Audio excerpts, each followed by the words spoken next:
Olá, estamos começando o nosso ponto de vista, sempre ao vivo aqui pela Santa Cecília TV, sempre a partir da 1h30 da tarde, você sabe, é uma tradição da discussão política, não é? E um debate aprofundado dos temas, dos assuntos importantes aqui para a cidade, para a região, educação, saúde, meio ambiente, transporte, segurança pública e outros temas importantes que a gente coloca sempre na pauta, sempre na discussão, além dos temas de interesse nacional também, não é? Um desses, a partida do presidente Bolsonaro, né? Jair Bolsonaro deixou o Forte dos Andradas ontem à tarde, né? Por volta de 3 horas da tarde, alguma coisa assim, 2h30, 3 horas da tarde, que ele se cansou de chuva, né? E resolveu ir embora, voltar a Brasília, onde comanda, se não me engano, hoje ou amanhã, a primeira reunião ministerial de 2020, né? Foi produtiva a passagem do presidente da República aqui, ouviu uma série, né, de lideranças, uma série de autoridades, conversou com prefeitos, enfim, e ficou mais por dentro do drama regional, das dificuldades que temos aqui, dos problemas habitacionais, não é? A questão da saúde e os problemas de infraestrutura que cercam a região metropolitana há tantos e tantos anos, né? E os prefeitos tirando aí leite de pedra para poder fazer obras importantes aqui em Santos, São Vicente, Guarujá, enfim. Essas cidades, os prefeitos tiveram contato mais direto com o presidente da República. Espero que ele não esqueça de nada, né? Repasse aí aos seus ministros com ordem para que deem um olhar aí mais carinhoso, né? Aqui para a região metropolitana.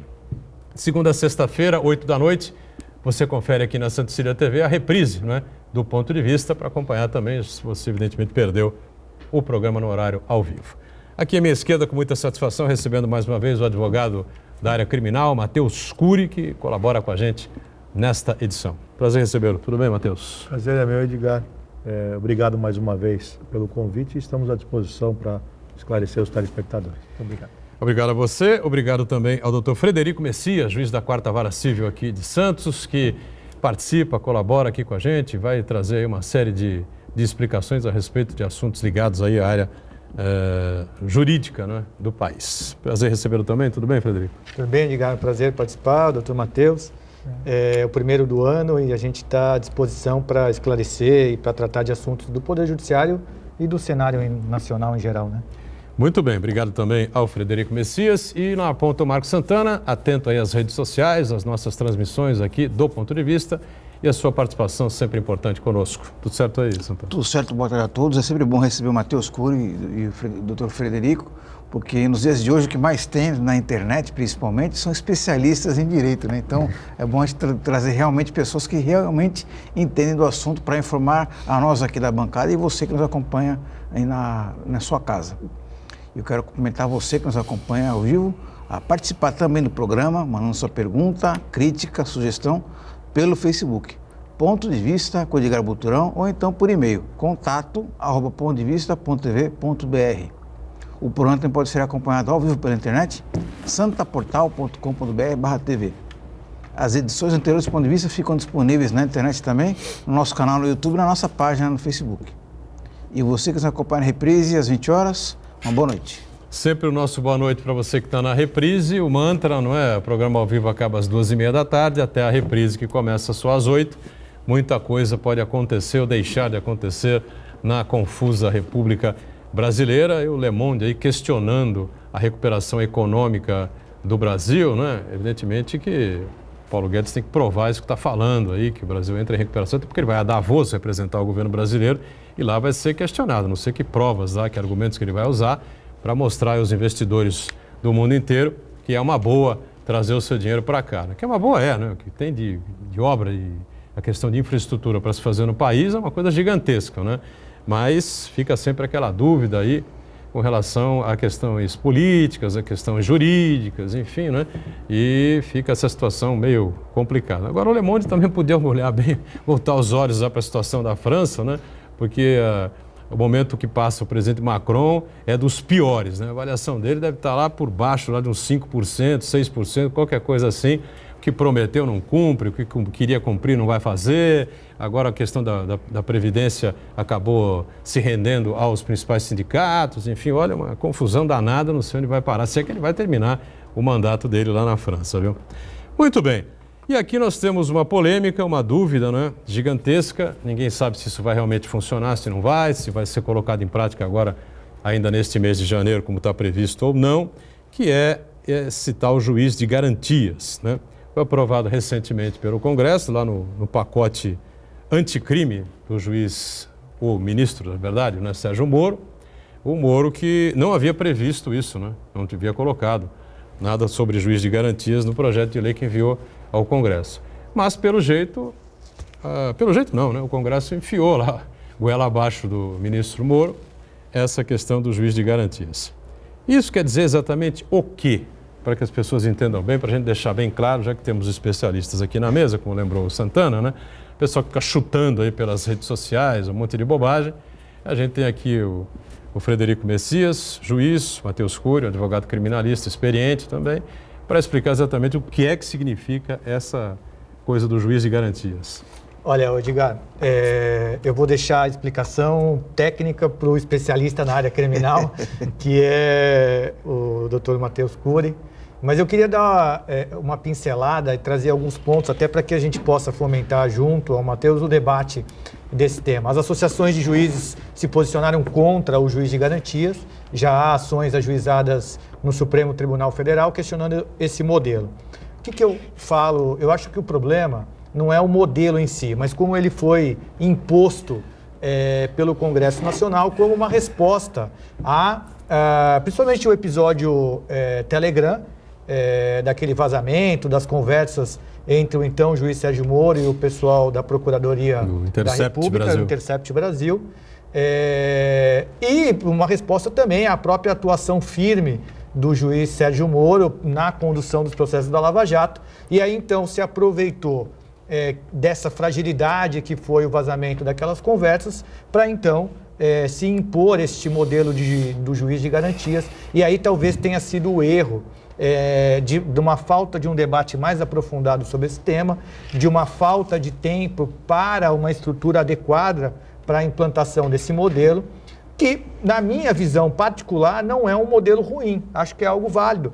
E até cito para você o exemplo, aqui na capital, em São Paulo, já há um departamento de inquéritos policiais há muito tempo. Há décadas. Chama DIPO.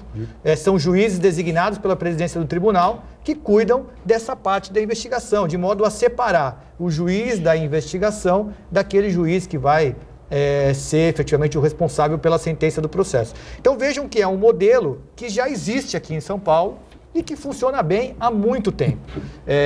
Se isso vai funcionar no resto do Brasil, ou como isso vai ser implantado no resto do Brasil, por isso que o modo como foi imposto o juiz de garantias como uma resposta ao então juiz Sérgio Moro, isso eu acho ruim.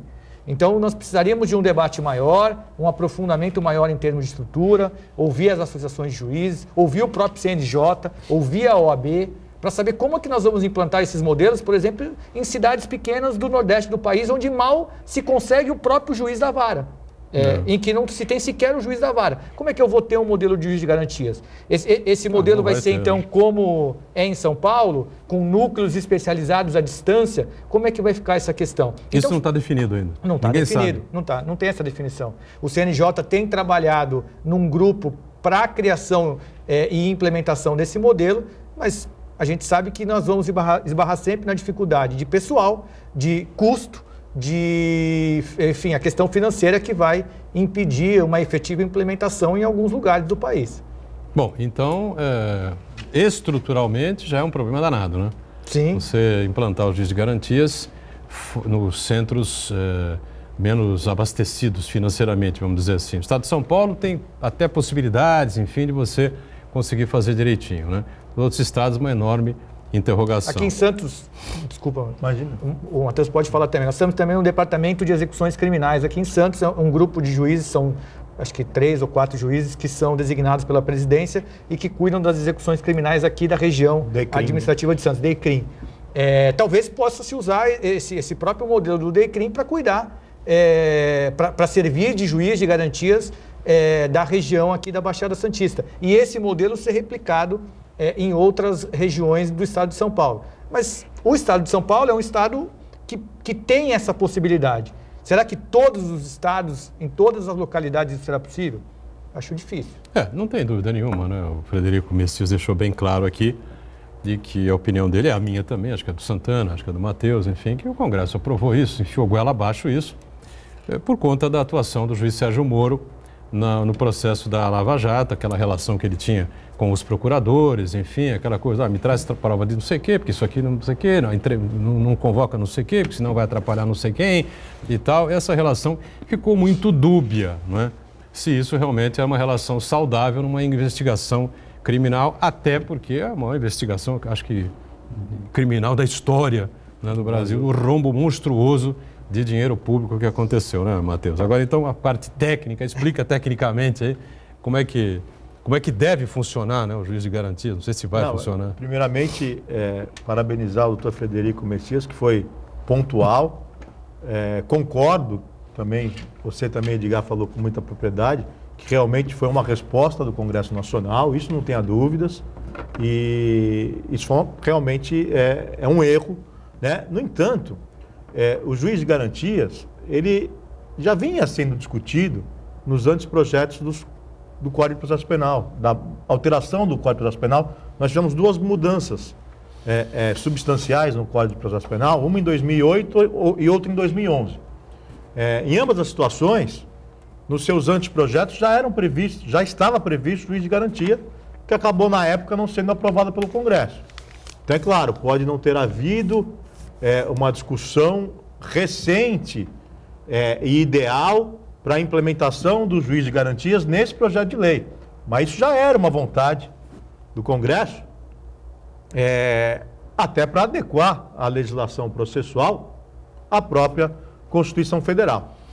Mas o mais importante destacar, e aqui nós falamos sobre isso logo no começo do programa, que tem muito palpiteiro em internet, né? Então, e as pessoas acham que juiz de garantia é altamente favorável ao réu, não tem nada a ver. Tá? Quando se fala em juiz de garantia, o que isso significa? O juiz de garantia, ele trabalha durante a investigação policial no deferimento de medidas e, obviamente, na fiscalização daquela investigação. Então, o modelo de processo penal, ele deixou de ser inquisitivo para ser acusatório. Quem tem que provocar é o Ministério Público. O juiz não está lá para provocar situações. O juiz não está lá para tomar iniciativa. O juiz não está lá para investigar. O Ministério Público faz esse papel. As partes apresentam algo para o magistrado e o magistrado, de forma imparcial, decide. Então, ele não está lá para tomar iniciativa. Tá? Então, qual a finalidade do juiz de garantias? É ter um juiz para deferimento dessas medidas em investigação, como interceptação telefônica, prisão preventiva, prisão temporária, medida cautelar diversa de prisão, busca e apreensão de documentos, sequestro de bens. Ele é que define isso? É o juiz de garantias. O juiz de garantia que decide. O juiz de garantias que decide. Posteriormente, quando oferecida a denúncia e sendo recebida esta denúncia, o processo passa a ser julgado por um outro juiz. Agora podem perguntar, mas precisa de dois juízes? É o ideal, é o adequado. Por quê? Porque o juiz de garantia, o juiz que defere medidas cautelares em desfavor de um investigado, inconscientemente ou de forma não proposital, ele já está comprometido.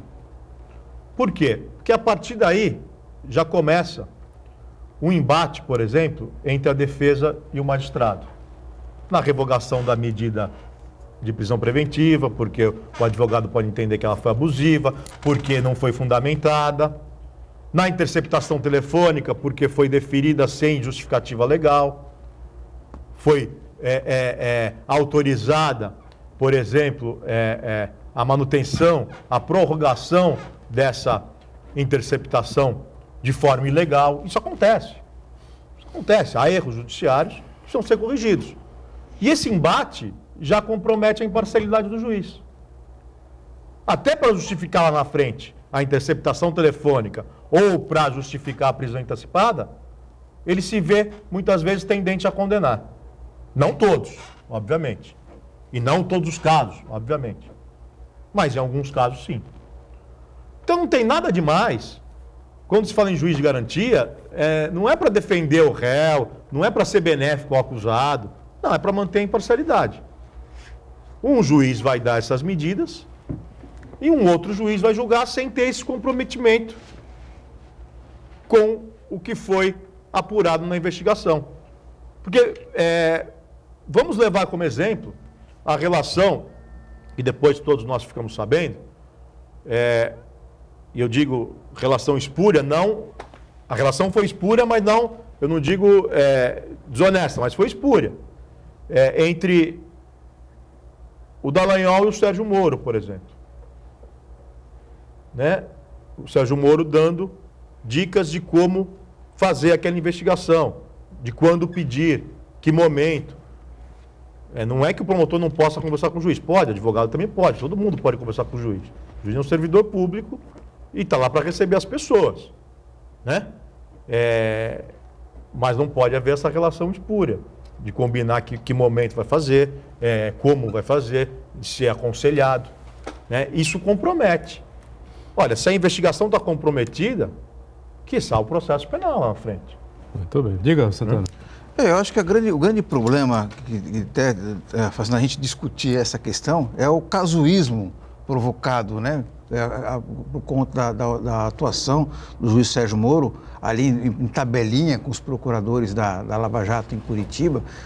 Muitas vezes ali o juiz Sérgio Moro ultrapassou o sinal, chegou até a sugerir testemunhas para colaborar na investigação, quando isso não era o papel dele. Na verdade, ele era em vez de ser o árbitro da partida, ele era mais parecia que ele era o centroavante de um dos lados, né?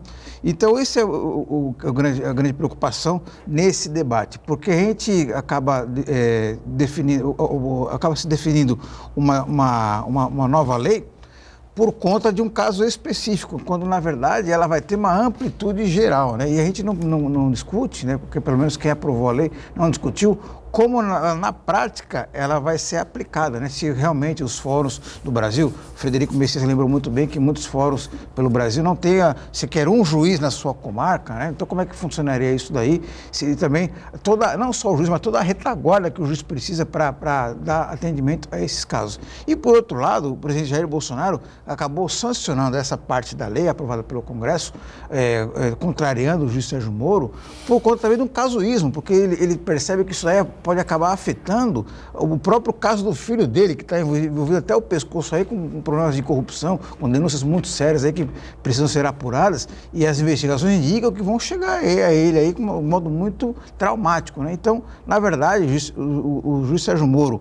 agiu do modo muito, assim, nebuloso nessa questão, e Jair Bolsonaro também, ao sancionar essa lei, parece que não foi das melhores das intenções, na verdade foi para acabar acobertando o seu filho. Agora, Marcos, com todo respeito aos magistrados, nós temos aqui um magistrado, aliás, de excelência, que sempre... Dos mais democráticos. Sempre respeitou a advocacia, sempre respeitou as partes, nunca abusou do seu poder, inovador, que atende advogado até por Skype. E também atende pessoalmente, se for preciso. Prova disso que está aqui participando do programa, Está aqui participando do programa. Então, tenho certeza que na mesa nós não temos problemas. Mas não tem porquê um juiz, o próprio Sérgio Moro, qualquer outro juiz, ser contrário ao juiz de garantias. Pode ser contrário da forma como foi imposto. Porque vai demandar tempo para estruturar o judiciário para atender a demanda. Mas juiz de garantias... é bom o processo penal. Não Bom pode passar a impressão, né, Matheus, de que o juiz de garantias, como foi dito, ele vai para defender o réu. Vai liberar geral, né? Pode ser até mais duro. Sim. Tem muito juiz do DIPO que tem juiz de garantia em São Paulo há décadas, como o doutor Frederico falou, e tem muitos juízes durões. E a garantia não pode ser boa só para mim, né? Sim, a garantia tem que ser boa para todo mundo. Para todo mundo, exatamente. Então, porque existe às vezes essa visão, né? Então, quando é comigo, eu quero a garantia de um processo penal justo, isento, enfim. Exatamente. Quando é com o alheio, com o outro lado, com alguém que eventualmente é acusado de roubar milhões de dinheiro público, para ele, então eu não quero garantia, só quero a garantia quando é para mim. E, na verdade, a garantia é a garantia de um sistema justo, de um sistema em que se garanta aí as partes, o contraditório, a defesa, enfim. Nós estamos vendo aí, estarrecidos, a questão lá do processo japonês, em que o ex-presidente do grupo Nissan, Carlos Ghosn, né? Ghosn. Acusa o sistema japonês de violar garantias de um devido processo legal. E aqui no Brasil nós temos, graças a Deus, essas garantias respeitadas, e a ideia de que um juiz de garantia vem para beneficiar um ou outro lado, realmente é uma ideia imprópria. O juiz de garantias é um juiz que garante a legalidade de um processo penal justo. Nesse caso da Lava Jato, o Moro, por exemplo, não seria o juiz de garantias. Não seria. Eu acho que não escapa o sistema, o CNJ... Suponho que tivesse já isso... O CNJ deve regulamentar essa questão, mas não vai se escapar de um modelo igual ao do DIPO, com centrais regionalizadas de juízes de garantias que seriam responsáveis por analisar ou conduzir essa ideia do juiz de garantias em relação a processos de uma determinada região. É impossível ter uma garantia para cada vara. O Moro seria o juiz da sentença. Em locais menores pode haver um revezamento. Por exemplo, tem 2 varas. Trocam os processos. E aí é um problema também, né? É um problema, mas porque como você tem, às vezes, a proximidade do juiz, né? O ideal é que não tenha proximidade, né? Porque, às vezes, pode haver uma contaminação. Mas é impossível que haja a criação de um cargo para cada um. Não Isso tem. é inviável. O Moro, nessa questão da Lava Jato, seria o juiz da sentença. Porque normalmente o juiz de garantias não tem audiência, só vai ter audiência de custódia, depois não vai ter mais audiência. Os processos hoje são digitalizados, quer dizer, não há mais necessidade da distância. Então, no sistema da Lava Jato, nós teríamos que ter um juiz anterior responsável pela condução das investigações, o deferimento das prisões preventivas. Que no caso da Lava Jato não seria o Moro. Não seria o Moro. Tá. E aí os procuradores teriam contato com o Moro? Com o juiz? Ou só teriam contato com o juiz de garantia? É que oferecida a denúncia, aí esse processo seguiria na instrução e o juiz, então, titular da vara, que era o Sérgio Moro, seria o responsável pela sentença desse processo. Mas aí é possível que haja contato. Mas as medidas... Você está contaminado com a prova anterior. Isso, a prova que ele deferiu. O juiz ele fica naturalmente contaminado porque ele deferiu. Ele precisa justificar o que ele deu. Porque são medidas extremas. Medida de prisão, a medida de interceptação telefônica, né? Porque, às vezes, de captação ambiental, agora permitida, são medidas extremas. Eu quero justificar todo um trabalho realizado. Precisa justificar. Isso é natural do ser humano, não é má fé do juiz. É natural do ser humano. Agora precisa justificar o que as medidas extremas que ele autorizou lá atrás. Isso macula a prova. Agora, Frederico, vou fazer uma suposição aqui. No caso de, em vez do juiz Sérgio Moro ser o juiz do caso, se ele fosse o juiz de garantias, eu acredito que até seria possível ele fazendo todas essas decisões no curso do processo, algumas sentenças não seriam as mesmas que ele deu. Não seria. Não seriam. O juiz do caso, na ocasião, então, daria decisões contrárias, diferentes ao que o juiz Sérgio Moro deu. E acho que há aí um detalhe que é que as decisões do ministro do atual ministro, né, do ex-juiz Sérgio Moro, elas foram confirmadas em segundo grau.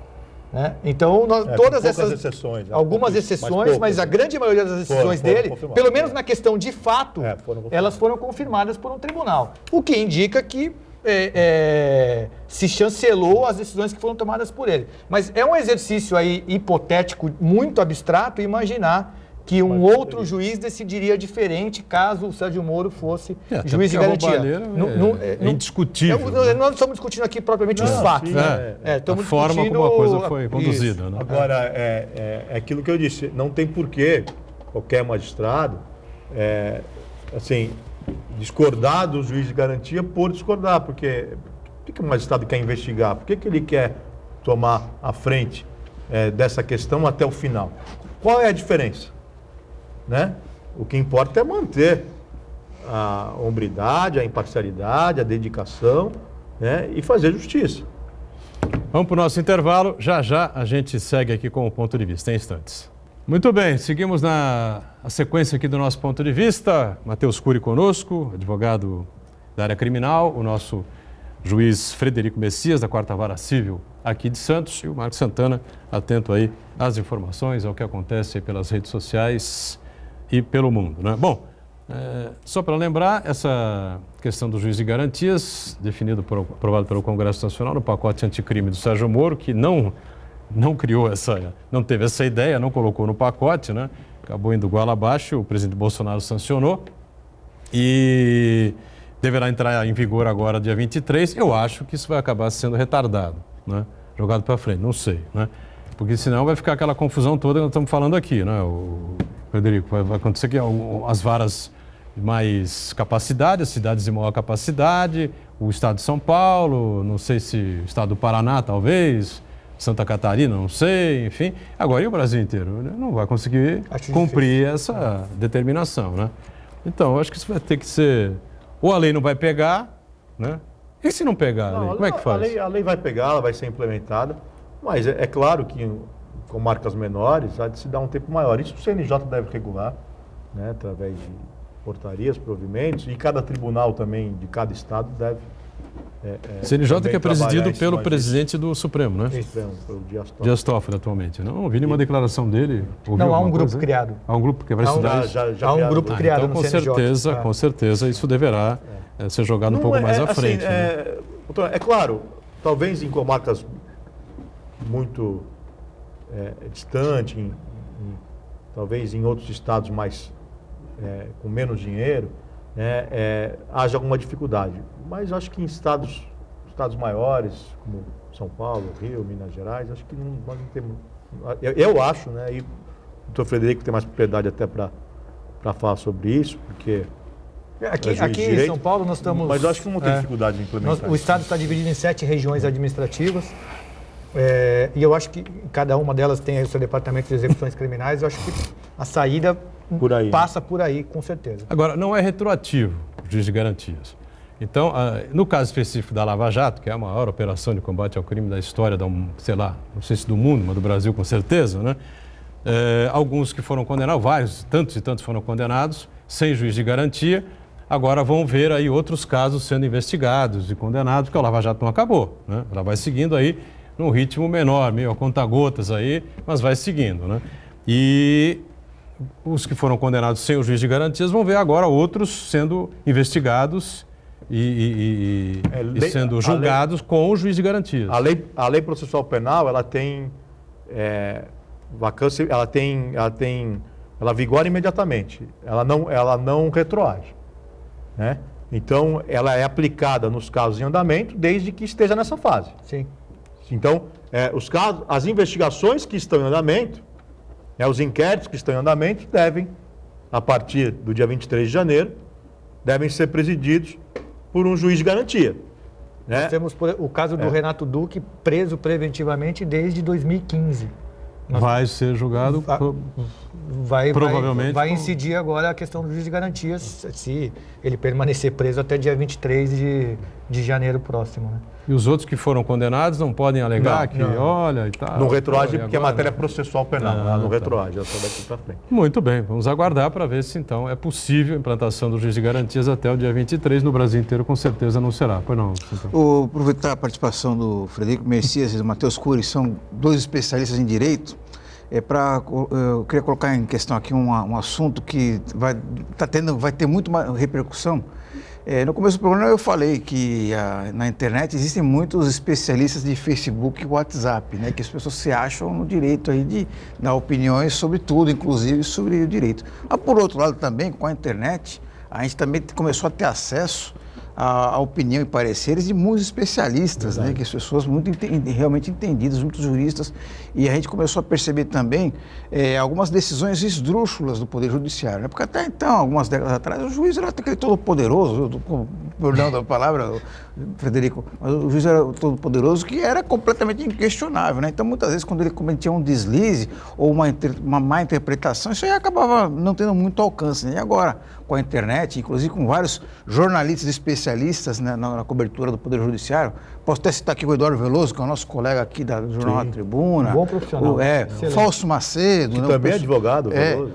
Fausto Macedo do Estadão, né, Frederico Vasconcelos, da Folha de São Paulo, o pessoal do site Consultor Jurídico. Então, a gente acaba tendo acesso a algumas decisões esdrúxulas aí, né? Então, eu queria citar um caso aqui que aconteceu na cidade de Dourados, Mato Grosso do Sul, que um juiz da primeira instância, ele inocentou, absolveu uma pessoa que chamou um guarda municipal, com perdão da palavra, de bosta. Falou que não havia ofensa e disse que em alguns contextos chamar alguém de bosta é até elogioso. Então, quer dizer, uma coisa completamente esdrúxula isso, né? Então, eu queria saber do Frederico Messias, como uma decisão desse tipo chega aos seus colegas no Poder Judiciário e quais são os procedimentos, os trâmites dentro do Poder Judiciário, se além do recurso em si da decisão, se existe um acionamento ao Conselho de Justiça, como é que isso acaba repercutindo dentro do Poder Judiciário? Olha, Santana, eu não costumo comentar sobre casos concretos, até porque não conheço o contexto desse processo específico. Mas é óbvio que eu também não vou te deixar sem resposta e acho que é importante esse esclarecimento para a sociedade. O juiz, ele tem a prerrogativa da liberdade em termos de julgamento, né? É uma garantia não propriamente do juiz, da pessoa física, mas é uma garantia da própria sociedade que o juiz seja livre para julgar. E, obviamente, essa liberdade de convicção ela está sujeita a controle através dos recursos cabíveis. Então, muitas das vezes também, nós às vezes citamos uma decisão ou uma determinada decisão como esdrúxula ou como com alguma outra adjetivação qualquer, e que, na verdade, ela representa algo contra aquilo que nós pensamos, e aí, às vezes, a gente tende a adjetivar de modo pejorativo quando alguém decide de modo contrário ao nosso pensamento. Me parece que esta garantia da liberdade de julgamento, ela deve ser preservada ao máximo. E eventuais falhas devem ser corrigidas via recurso, e se a questão extrapolar a liberdade de julgamento e passar por uma questão de uma ofensa pessoal ou de uma situação de desonestidade, aí sim incide as instâncias que nós chamamos de correicionais, que são as corregedorias dos tribunais de justiça e o próprio Conselho Nacional de Justiça, e esse controle é efetivamente feito. Agora, eu acho perigoso quando a gente procura controlar a liberdade de julgamento do juiz através desses órgãos de controle, corregedoria ou Conselho Nacional de Justiça, porque isso acaba, de algum modo, comprometendo o próprio Estado Democrático de Direito. A função de julgar, a liberdade de julgar segundo a própria convicção e segundo aquilo que está nos autos, é uma garantia não do juiz, mas do próprio Estado Democrático de Direito. Mas esse guarda municipal era réu no processo? Não, ele acionou o cidadão por ser chamado. Ser vítima de desacato, né? Acho que é o desacato a figura, né? Na verdade, perfeitas considerações do Dr. Frederico, acho que ali o juiz xinga o guarda municipal na sentença? Não, o guarda municipal acionou uma pessoa que chamou ele de... Aí eu acho que o exemplo é bem... O juiz achou que não era uma ofensa. Porque se o juiz tivesse dito ou xingado o advogado ou a parte, me parece que aí ele haveria extrapolado da liberdade de convicção e aí, então, mereceria alguma reprovação. Claro. Mas ele ali simplesmente analisou uma situação de fato. A gente pode até não concordar, mas... E outra, precisa ver o contexto também, porque às vezes pegam uma frase isolada da sentença, pode ter sido o caso, né, e jogam na mídia. O desacato, o crime de desacato, existem várias divergências jurisprudenciais. Primeiro, grande parte da jurisprudência entende que só desacato quando os ânimos estão calmos e refletidos. Então, por exemplo, o cidadão pode ter sido provocado pelo guarda municipal e pode ter revidado, retorcido, né? Isso não configura desacato, segundo a jurisprudência pátria. Existe uma outra parte da jurisprudência, inclusive uma das turmas do STJ assim entende, que o tipo penal do desacato é inconstitucional.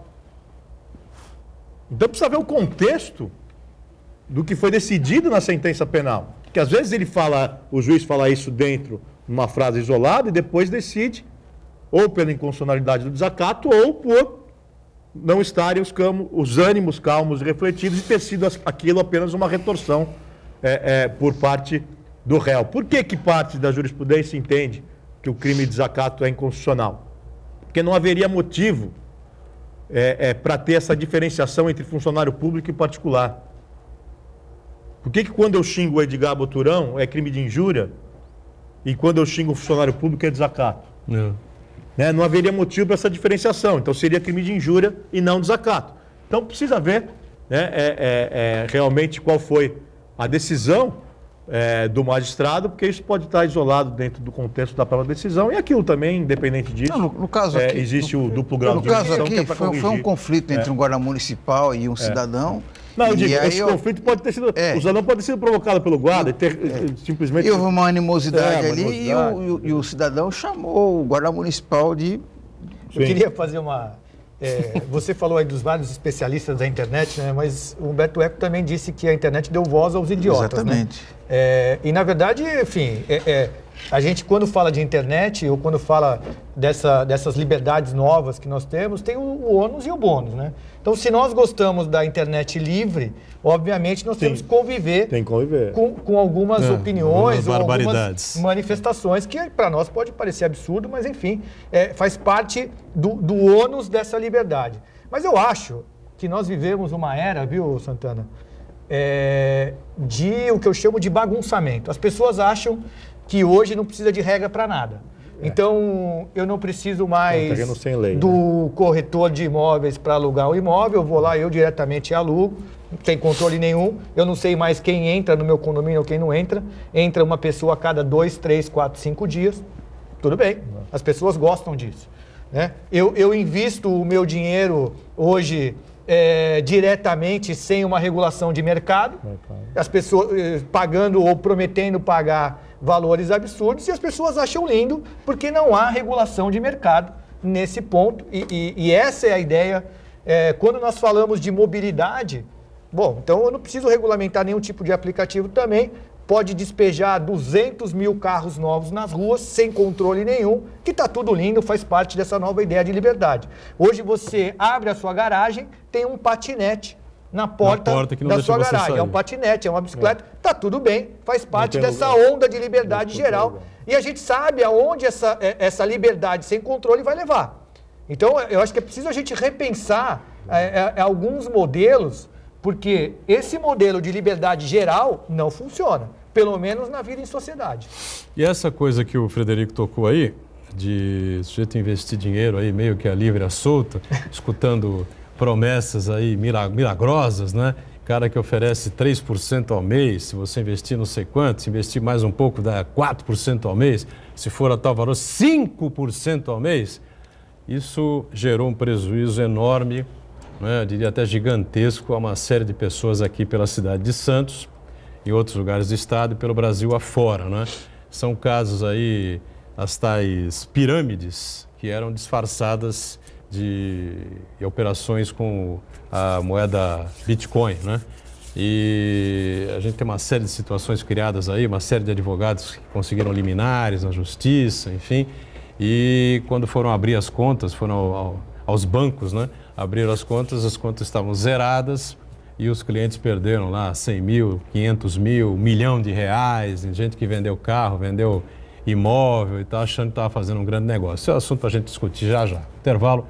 Voltamos em instantes. Muito bem, sequência aqui do ponto de vista. Eu falei antes da virada, né, do intervalo, que um dos temas levantados aqui nessa liberdade geral é você aplicar dinheiro aí à torta e à direito, onde você bem entender, sem uma orientação, sem um corretor, sem um sistema financeiro mais forte por trás, né, ou um banco, ou qualquer coisa desse tipo, né? E a gente acompanhou aí recentemente o choro, né, dos perdedores, né? O que vai fazer, né? Gente que acreditou no milagre, no conto da carochinha, em gente que se fantasiava de, como é que eu vou dizer, né? De representantes, de aplicadores aí da moeda Bitcoin, e que o mercado oscila, essa coisa toda, enfim, mas que abriam, né, ou buscavam investimentos na faixa de 50 mil, 60 mil, 100 mil, 200 mil e tal, das pessoas. Se o cara investisse tanto, 3% ao mês, 3% ao mês, 3% ao mês, mais não sei quanto, jogar 4% ao mês, não sei o que, mais ganhava 5% ao mês, né? Ou seja, uma coisa realmente espantosa que pessoas, o nível de determinadas pessoas tenham entrado e acreditado nisso. Na verdade, a Bitcoin era um disfarce, né? Isso, na verdade, tinha mais a cara de uma pirâmide, né? Como a gente acompanhou aí há N vezes, né? Teve uma época, há 30 anos atrás, que a gota de leite ficava lotada, né? 2, 3 vezes por semana, o pessoal indo lá, botando dinheirinho, as pirâmides iam vendo a sua posição na pirâmide e tal. E aí o cara que tem bom senso, que tem uma mínima noção de economia e sabe que a vida é dura, né? Chega à conclusão óbvia, evidente, de que aquilo uma hora explode, né? E a hora que explode, quem está no meio do caminho, quem está entrando agora, ou quem botou dinheiro há menos de um mês e meio e tal, está completamente perdido, não vai recuperar de maneira nenhuma, né? É isso, já doutor? são várias ações distribuídas aqui no Fórum de Santos. A notícia de ações distribuídas pelo país todo, prejuízo milionário. As pessoas acabam acreditando nesse tipo de investimento e a maior dificuldade não é propriamente o resultado do processo, mas o resultado útil desses processos, porque como você colocou no bloco anterior, dificilmente vai se encontrar patrimônio pelo que já se vasculhou para ressarcir integralmente todas essas pessoas. Eu até faço uma separação lá na oportunidade da decisão sobre esse tema, de que havia ali uma promessa de remuneração, mas não havia ali uma indicação. Né? Não havia ali uma indicação de que se falou muito no Bitcoin ou na criptomoeda. A criptomoeda é uma coisa, é um sistema que se utiliza daquela plataforma chamada blockchain, em que uma operação valida a outra. Enfim, ela é comumente usada a mais de uma criptomoeda, não só a Bitcoin. Há um sistema de mineração que permite que a pessoa receba criptomoedas por conta dessa mineração. O preço dela oscila, o que torna praticamente impossível prometer um rendimento certo, o que já há aí uma disparidade com o que foi prometido. Então, criptomoeda é uma coisa e o que aconteceu ou o que aparenta estar acontecendo é outra bem diferente, mas ao longo desse processo será possível avaliar juridicamente essas questões. O que nós temos hoje são inúmeros processos e o prejuízo realmente é muito grande. Pois as pessoas entraram no conto do vigário, foram enganadas, evidentemente, né? Sim. O Matheus, como levanta aqui o Frederico. Foram atraídas por uma remuneração irreal, né? Por um lucro fácil. E é que nem o... Pior que isso não durou pouco tempo, não, né? Premiado, né? As pessoas caem até hoje. Por quê? Porque são atraídas, né? Pelo lucro fácil. Pelo lucro fácil. Por uma remuneração muito maior do que a remuneração de mercado, a remuneração que é paga ali, salvo a Bolsa, mas a Bolsa tem os riscos, né? Então não é o rendimento certo, como disse o doutor Frederico. Então já começa daí essa disparidade de prometer um rendimento certo em algo que oscila. Os golpes mudam, se sofisticam, até ganham um viés tecnológico, né? Mas continua valendo aquela velha máxima milenar, né? E quando a esmola demais, o santo desconfia, né? Exatamente. E assim, para esclarecer também o telespectador, eu acho que isso é importante, Edgar, o perigo de se investir numa instituição financeira, numa empresa, no que quer que seja, mas investir o dinheiro sem regulamentação. Por quê? Bitcoin, ele não é ativo financeiro nem mercado de capitais. Então, a rigor, não precisa de autorização nem do Banco Central e nem da CVM. É aí que mora o perigo, né? Porque imagina um banco sem regulamentação. Então, a pessoa pagava imposto sobre o lucro? Se tiver... Imposto acho que até pagava. Até pagava. Há uma orientação normativa da Receita, que diz que deve ser declarada essas criptomoedas. Mas essas empresas elas não são reguladas pelo Banco Central nem pela CVM. Isso é um perigo. Principalmente para favorecer o desvio patrimonial, que é o que aconteceu nesse caso. Nós atendemos diversos clientes no escritório e, no fim, pelo menos suspeita-se, e o indício é forte, de que a empresa deixou de investir em criptomoeda para desviar o patrimônio. Isso num banco não aconteceria se tivesse a regulamentação do Banco Central, por exemplo, né? Nem numa corretora de valores que tem autorização da CVM. Isso jamais aconteceria. Então é importante procurar investir onde haja regulamentação, é o primeiro ponto. E nesse caso, como não exigia a regulamentação nem do Banco Central nem da CVM, a princípio não tem crime contra o sistema financeiro, mas é um estelionato em série. Não tenho dúvidas disso. Não é crime contra o sistema financeiro. Porque não precisa de regulamentação. A não ser que tenha algum crime que atraia a competência da federal ou até seja com o sistema financeiro, que seria evasão de divisas. Não sei se é o caso. Mas o simples fato de operar sem regulamentação nesse caso não é crime com o sistema financeiro, porque não precisa dessa regulamentação. No entanto, o dinheiro, pelo que me parece, pelo que consta da documentação e pelos indícios produzidos, o dinheiro não foi, boa parte do dinheiro não foi investido em criptomoeda. Então me parece um estelionato em série, por diversas vezes, lavagem de dinheiro em série, porque foram adquiridos imóveis, foram adquiridos novas empresas em série, e organização criminosa, porque era uma estrutura ordenada, né? Uma estrutura ordenada com divisão de tarefas para atrair novos investidores. Os indícios são esses. Agora, além dos aspectos civis, vamos ver se alguém aí procura as autoridades policiais para providências também no âmbito penal. Bom, esse pessoal que era responsável por essas empresas, tem uma empresa famosa aí que tem uma sigla aí, BWA, parece, né? E que acabou lesando aí, dá para falar em roubar, não? Surrupiar, não? Não é exagero. Não, é que eu até... como os processos estão em andamento... Um número grande de santistas aqui. O Frederico não pode falar muito. Infelizmente eu não posso, mas há um grande número de vítimas e isso a gente consegue perceber pelo número de ações que entraram até o final do ano passado.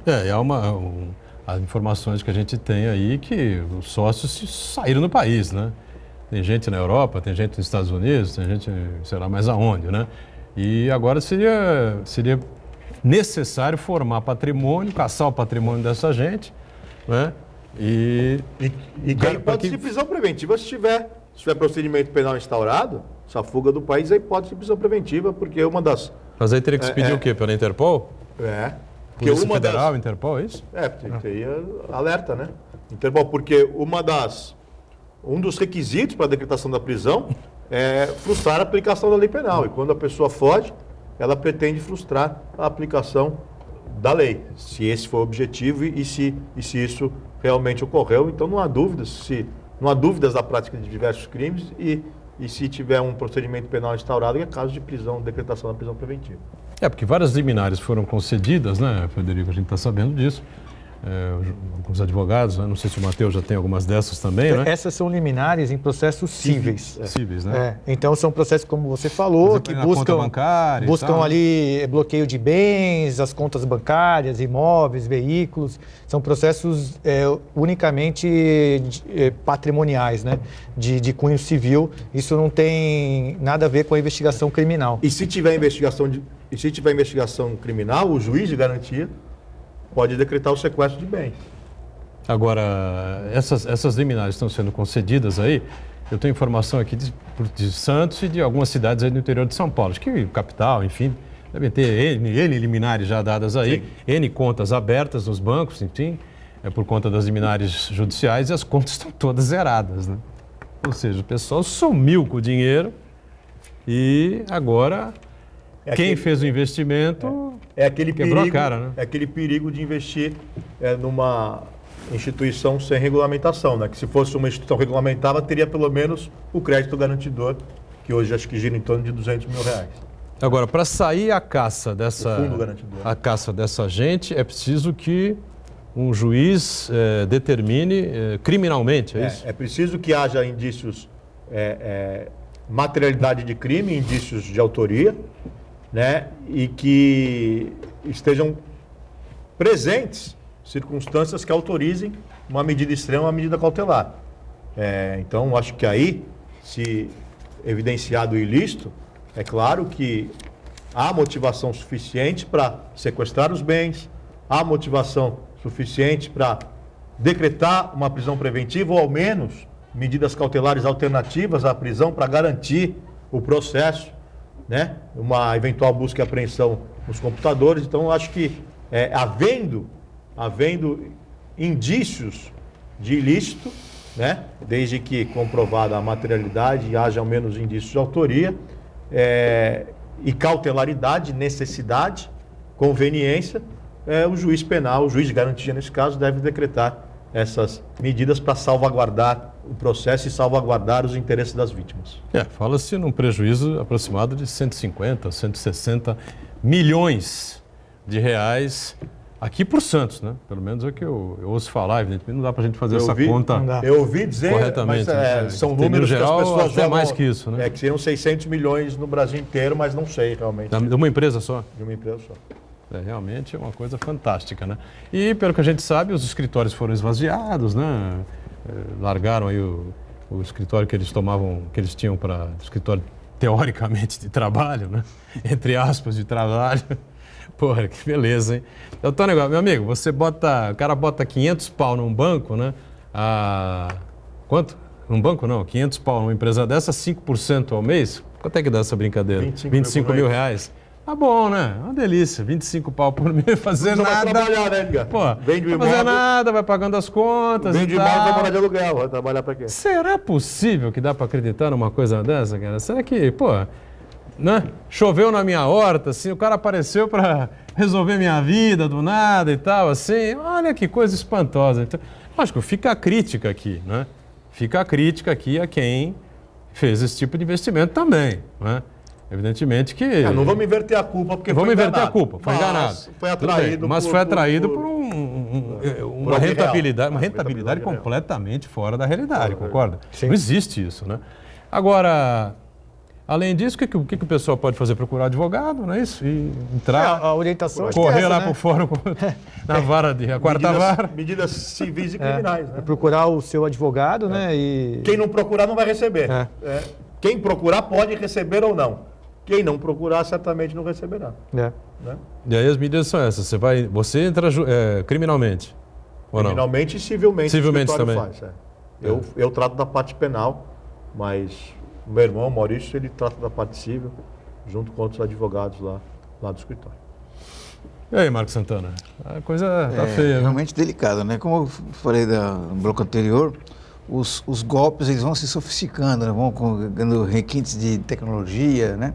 Mas, como você falou, Edgar, quando a esmola é demais, o Santos desconfia, né? As pessoas têm que ficar muito atentas aí. Logicamente, a gente tem que condenar os golpistas, né? Mas as pessoas também têm que ter muita cautela e não acreditar em promessas milagrosas. Eu queria aproveitar a participação do Dr. Frederico Messias para falar sobre as mudanças no Poder Judiciário. Ao longo dos anos, a gente tem percebendo aí uma melhoria muito grande, uma agilidade muito grande com o uso da tecnologia. Inclusive o senhor mesmo utiliza o Skype, as redes sociais aí para ajudar no seu trabalho, o que é muito bom para todos nós, né? Toda a sociedade. Então eu queria que o senhor falasse para a gente o que está sendo planejado no Poder Judiciário para agilizar ainda mais o trabalho, principalmente na questão da tecnologia, e o que o senhor pensa que poderia ainda ser feito para melhorar, para aperfeiçoar o trabalho, não só de juízes, mas também o pessoal de apoio nos fóruns do Brasil. A gente vem experimentando aí uma mudança bem radical, né? Desde 2013, com o processo digital, uma revolução, e a adoção 100% do processo digital permite algumas mudanças em termos de modo de trabalhar, de modo de proceder. Então, como não há mais necessidade de um papel para que a gente possa despachar alguma coisa, também não há necessidade que o advogado vá até o juiz, pelo menos no meu caso. A gente faz o atendimento via Skype, um atendimento à distância. O advogado não precisa mais se deslocar até o fórum, ele pode fazer contato através do Skype, que é o Skype da vara, Então, só para deixar claro, não é nada pessoal meu, então é um canal oficial da Vara, foi criado por mim, mas é um canal oficial da Vara para tratar exclusivamente de processo, e isso acaba evitando deslocamento, perda de tempo, enfim, uma série de coisas. Os processos hoje são muito mais ágeis, os mecanismos também de execução e de efetividade também são muito mais eficientes. Hoje nós temos Cadastro Nacional de Indisponibilidade, nós temos sistema dos cartórios de registro de imóveis, pesquisa de bens, de imóveis, nós temos o sistema Bacenjude do Banco Central, Renajude de veículos. Portanto, hoje nós temos uma série de mecanismos que a tecnologia trouxe que permitem uma garantia do resultado. Uma informação que demoraria 10 dias, 2 semanas, pode ser um dia. O resultado útil do processo é o que traz não apenas um ganho de rapidez, de agilidade, mas também de satisfação de quem busca o Poder Judiciário. E hoje o Poder Judiciário, a nova discussão que começa a aparecer é a inteligência artificial, né? Então nós já temos um modelo experimental no processo aqui em São Paulo, nas execuções fiscais, um sistema de inteligência artificial para ações repetidas. O Supremo Tribunal Federal já trabalha também com um modelo de inteligência artificial, a Advocacia Geral da União também tem, e eu acho que para o futuro próximo, a nova discussão vai ser a inteligência artificial no Poder Judiciário. Não, Santana, registrar a participação de uma audiência extremamente qualificada. O advogado Joaquim Fernandes acompanha a gente aqui, parabeniza a gente pelo programa aqui, está acompanhando. Um grande abraço, Joaquim Fernandes. Saudações alvinegras da Vila Belmiro a Joaquim Fernandes. Grande santista. Grande abraço. Grande santista, torcedor do Peixe, fanático. Exímio jogador de tênis. Exímio jogador. Aí há controvérsias pesadas. E está assumindo agora a vaga no Conselho Penitenciário do Estado. Parabéns, Joaquim. Sucesso lá, viu? Boa sorte para o Joaquim na nova missão e conte comigo porque precisar. Abraço, muito Joaquim. bom. E nós estamos fechando aqui o nosso ponto de vista, né? Para você que perdeu aí milhões e milhões e milhões, coitado. Thiago Silva acaba de comprar um iate por 6 milhões de reais. Thiago Silva, o bom zagueiro, chato, grande né? zagueiro, sem dúvida nenhuma, mas aquele chora, né? No momento decisivo e tal, e fica... É o capitão chorão da seleção brasileira. 6 pau no iate, hein, amigo? Que beleza. Matheus Cury, obrigado pela presença mais uma vez. Eu que agradeço. Obrigado, doutor Frederico Messias, juiz da quarta vara, aqui Silvio de Santos, Santana diariamente conosco, segunda a sexta ao vivo, ponto de vista, 1h30 da tarde, reprise às 8 da noite aqui na Santa Cecília TV. Tchau. Valeu, gente. Obrigado.